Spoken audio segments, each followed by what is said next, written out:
আমরা যে অনেকে মোবাইলে আসক্ত, এইটার পিছনে একটা বড় কারণ ভিটামিন ডি এর সাথে সম্পর্কিত। যে কিরকম? আচ্ছা, আমি যদি একটা প্রশ্ন করি, বেশিরভাগ জন উত্তরটা ভুল দিবে, কিন্তু তারপর শিখে নেই। সূর্যের আলোর মধ্যে কি কোনো ভিটামিন থাকে?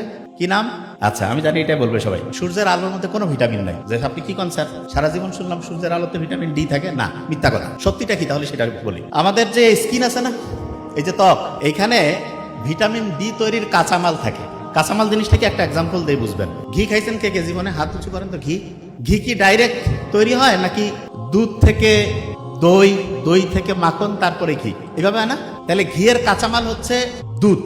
কি বলেন তো? দুধ থেকে আস্তে আস্তে দই হবে, তারপরে মাখন হবে, তারপরে হবে ঘি। তাহলে দই এর আগে থাকলো ওই সাইডে, সামনের দিকে গেলে হচ্ছে মাখন, তারপরে ঘি। তা আমরা যে ভিটামিন ডি এর কথা বলছি না, এইটার কাঁচামাল এইটা থাকে ত্বকের মধ্যে, কিন্তু ততক্ষণ পর্যন্ত কাজ করবে না যতক্ষণ পর্যন্ত সে একটা রশ্মি পাবে না। যে ওই রশ্মিটার নাম কি? ইউভি, আলট্রা ভায়োলেট বি রশ্মি। সহজ করে খেয়াল রাখি, ইউভি বি, খেয়াল থাকবে তো। ওই শেষের দিকে ইউ একটা ভাওয়েল আছে না, ইউভি, আলট্রা ভায়োলেট বি। বলেন তো কি নাম? ইউভি, মানে ওইটাকে পুরা রুম হচ্ছে আলট্রা ভায়োলেট বি। এটা কোথায় পাবেন? বাজারে যায় যে ভাই একটা আলট্রা ভায়োলেট বি 1 কেজি 100 গ্রাম কিনতে পাওয়া যাবে? আল্লাহ ফ্রি করে দিয়েছেন, এত সাইন্টিফিক। সূর্যের আলো থেকে আলট্রাভায়োলেট বি আসলো, আসার পরে স্কিনে যে আছে রান্না বান্না শুরু হয়ে গেল। শুরু হওয়ার পরে একবারেই কিন্তু ভিটামিন ডি হবে না, ওইখানে রান্না হয়ে গেল। হওয়ার পরে সেইটা এক কিচেন থেকে আরেক কিচেনে যাবে। যাবে কোথায় যাবে?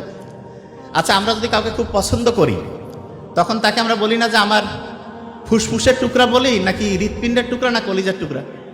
কলিজার টুকরা। কারণটা কি জানেন? আমাদের শরীরে যতগুলো কাজ হয়, প্রতি 100টা কাজের মধ্যে 70টা কাজ, প্রতি 100টাতে 70টা কাজ হয় কলিজায়। বাংলাদেশের যে পার্টিগুলোই ক্ষমতায় আসুক, কেউ কিন্তু 70% বৈধভাবে ভোট হয়ে আসতে পারে না, মানে 70% ভোট কেউ পায় না। তাহলে চিন্তা করেন কত পাওয়ারফুল। প্রতি 100টার মধ্যে 70টা কাজ হয় কলিজার মধ্যে। কলিজাকে আমরা অনেক অন্য নামে ডাকি, যেমন যকৃৎ বলে, লিভার বলে। লিভার নাম শুনছেন? লিভার? আচ্ছা, লিভার নামটা আপনি খেয়াল রাখেন। তাহলে সূর্যের আলোর আলট্রাভায়োলেট বি রশ্মি আসলো, স্কিনে পড়লো, এইখান থেকে রান্না হয়ে চলে গেল কলিজার মধ্যে। কলিজায় গিয়ে সে খুব ভালো করে সব কিছু অ্যানালাইসিস করে, কার কি লাগবে, বেশি কম।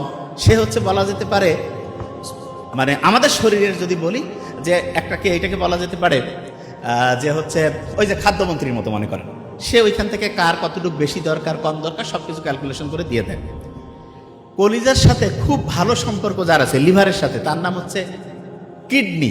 নাম শুনছেন আপনারা? কিডনি শুনছেন না? যে কিডনি ফেইলিওর নাম শুনছেন না?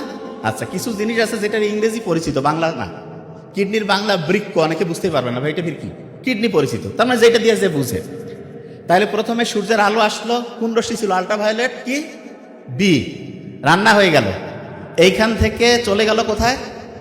কোথায়? ভেরি নাইস, তো ভালোই খেলতে হয়। কলিজা থেকে তারপরে কোথায় যাবে? কিডনিতে। কলিজা, কিডনি, ওইখানে